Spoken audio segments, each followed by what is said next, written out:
Hello. నేను doctor Padmaja, Vijayawada మెడ్సీ hospitals.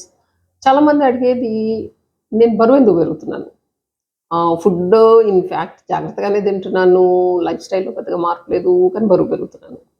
ఒకటి గుర్తుంచుకోవాల్సింది ఏంటి అంటే, మనము ఏజ్ పెరుగుతున్న కొద్దీ మెటబాలిజం మారుతుంది. అండ్ ఇన్‌ఫాక్ట్ 30 ఏళ్ల తర్వాత నుంచి మనది మజిల్ మాస్ ఏదైతే కండరాల మాస్ ఏదైతే ఉంటుందో, అది ప్రతి సంవత్సరం కొంచెం కొంచెం తగ్గుతూ ఉంటుంది. సో, మనం తిన్న ఫుడ్ గ్లైకోజన్ లాగా ఉండేది మజిల్‌లో. తక్కువ మజిల్ ఉంటే తక్కువ స్టోరేజ్ ఉంటుంది.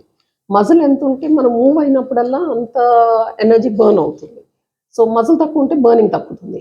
సో, వాటెవర్ మజిల్ మాస్ ఫ్యాట్‌తో రీప్లేస్ అవుతుంది. ఫ్యాట్‌లో నుంచి క్యాలరీస్ కదల్చడం చాలా చాలా చాలా కష్టం. సో, ఇంపార్టెంట్ థింగ్ ఏంటి అంటే, ఆ మజిల్ లాస్ తగ్గకుండా ఉండాలి అంటే ఎక్సర్సైజ్ చాలా చాలా చాలా పెంచాలి. డైట్‌లో హై ప్రోటీన్ ఉండాలి, కార్బ్స్ తక్కువ ఉండాలి అండ్ ఖచ్చితంగా ఎక్సర్సైజ్ ఉండాలి.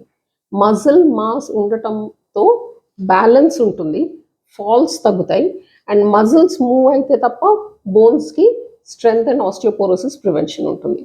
సో, ఎక్సర్సైజ్ వల్ల ఇన్ని బెనిఫిట్స్. నంబర్ 1 మీ మజిల్ మాస్ మెయింటైన్ అవుతుంది. బ్యాలెన్స్ సరిగ్గా ఉంటుంది. ఫాల్స్ తగ్గుతాయి. ఆస్టియోపోరోసిస్ తగ్గుతుంది. ఇన్సులిన్ రెసిస్టెన్స్ తగ్గుతుంది. డయాబెటిస్ తగ్గుతుంది. ఎథెరోస్క్లెరోసిస్ తగ్గుతుంది. బెటర్ స్లీప్ ఉంటుంది అండ్ ఓవరాల్ ఎనర్జీ లెవెల్స్ చాలా ఉంటాయి. సో, ఇన్ని బెనిఫిట్స్ ఉంటాయి. Let's start exercising every day. Start from today. Any day, any time మీకు ఎప్పుడు కన్వీనియంట్ అయితే మీకు ఏ ఫార్మ్ ఆఫ్ ఎక్సర్సైజ్ కన్సిస్టెంట్‌గా చేయగలిగితే అది చేయండి. Wishing you all a very happy healthy future. Doctor Padmaja, మెడ్సీ హాస్పిటల్, విజయవాడ.